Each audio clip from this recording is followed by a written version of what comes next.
Hi everybody. This week we're going to be talking about the election.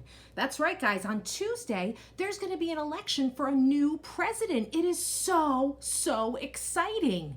Now just to warn you, I'm making this video on Sunday, so the election as I'm filming it has not happened yet. However, some of you are going to be watching this video after the election. So right now I'm speaking not knowing what's going to happen next week. So just wanted to make you guys aware of that. Now, here's the thing. As a teacher, it is not appropriate for me to tell you how I'm voting, okay? Believe me, I have a lot of thoughts about the election. I voted for the person who I think is the best, but I'm not going to tell you who that is. That's not my place.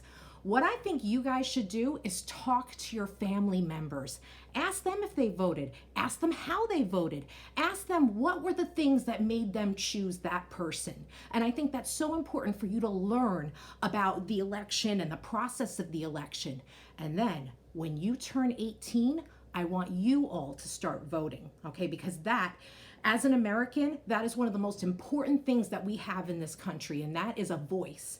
And we use our voice by voting. And when we vote, we can elect a president, we can elect a governor, a senator, we can even elect the mayor of the town that we live in. It is so exciting, my friends. So please, please, please, learn about the election, learn about how your family voted, and then when you're 18, I want you to start voting. This book is called Grace for President, and it is written by Kelly DiPuccio with pictures by Eliason Pham. And inside the cover, we already see some pictures of very famous presidents. We have Theodore Roosevelt, Abraham Lincoln, John F. Kennedy, and that is Franklin Delano Roosevelt. And then we have Grace, who wants to be president. So this is Grace for President. One Monday morning in September, Mrs. Barrington rolled out a big poster with all of the president's pictures on it. Grace Campbell could not believe her eyes. Where are the girls? That is a very good question, said Mrs. Barrington. The truth is, our country has never had a woman president. No girl president ever? Grace asked. No, I'm afraid not, said Mrs. Barrington. Grace sat at her desk and stewed. No girls?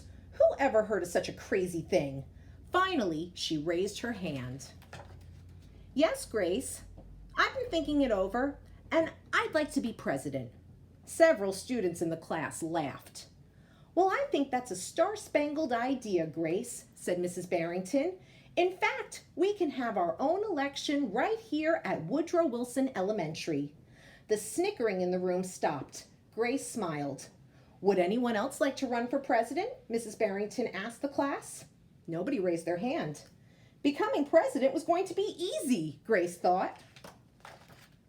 The next day, Mrs. Barrington made an announcement. In the name of democracy, I have invited Mr. Waller's class to join our election. Their class has nominated Thomas Cobb to be their presidential candidate. Grace's heart sank.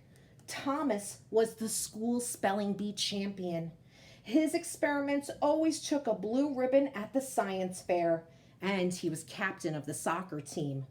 Becoming president wasn't going to be easy after all, Grace thought. The teachers put the names of all 50 states and the District of Columbia into a hat. Everyone except for Grace and Thomas got to choose a state. I'm Texas, said Anthony. I'm New Hampshire, said Rose. I'm Michigan, said Robbie. What does the number 17 mean? Each state is assigned a number of electoral votes. That number is determined by how many people live in that state, said Mrs. Barrington. Each of you will be a representative for your state. Altogether, our country has 538 electoral votes, Mr. Waller explained. On election day, the candidate who receives 270 electoral votes or more wins the election. Why 270? Asked Rose. Well, that's more than half of all of the electoral votes, Mr. Waller said. Becoming president really wasn't going to be so easy, Grace thought. Grace came up with a campaign slogan, Make history, vote Grace Campbell for president. Thomas came up with his own campaign slogan, "Vote for Thomas Cobb, the best man for the job."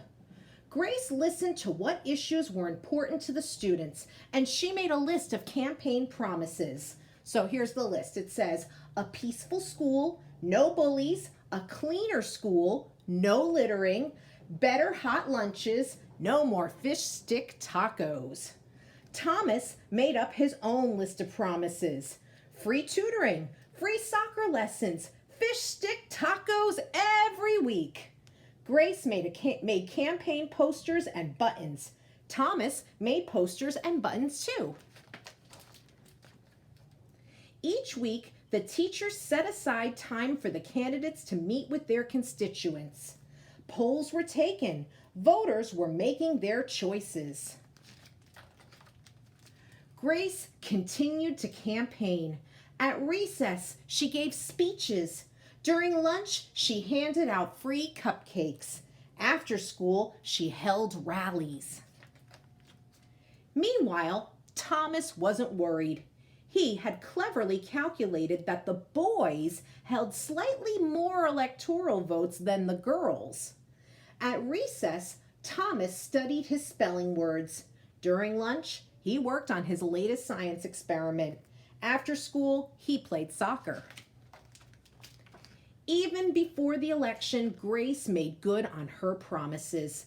She joined the safety squad, she organized a school beautification committee, and she volunteered her time in the school cafeteria. In early November, Woodrow Wilson Elementary School hosted a special Election Day assembly. Grace and Thomas took their places on stage as the school band began to play. Henry was the first representative to approach the microphone. The Yellowhammer State of Alabama casts its 9 electoral votes for Thomas Cobb. Fletcher said, the last frontier state of Alaska casts its 3 electoral votes for the best man for the job, Thomas Cobb.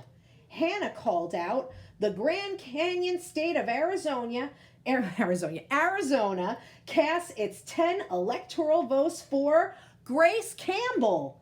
And so it went. State after state after state cast their electoral votes. The scoreboard in the gymnasium kept track of the totals.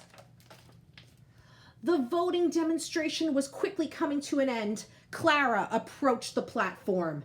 The Badger State of Wisconsin casts its 10 votes for my best friend, Grace Campbell. Grace looked at the scoreboard. Thomas had 268 electoral votes. She had 267. There was only one state still accounted for: Wyoming. Thomas grinned. Grace felt sick. Sam walked up to the microphone. He looked at Thomas. He looked at Grace. He looked down at Grace's handmade flag. Sam didn't say a word. "What are you waiting for?" Thomas whispered. The band stopped playing. All eyes were on Wyoming. Finally, Sam cleared his throat. The equality state of Wyoming casts its 3 electoral votes for Grace Campbell. The gymnasium erupted in loud cheers and a few boos. Mrs. Barrington approached the podium.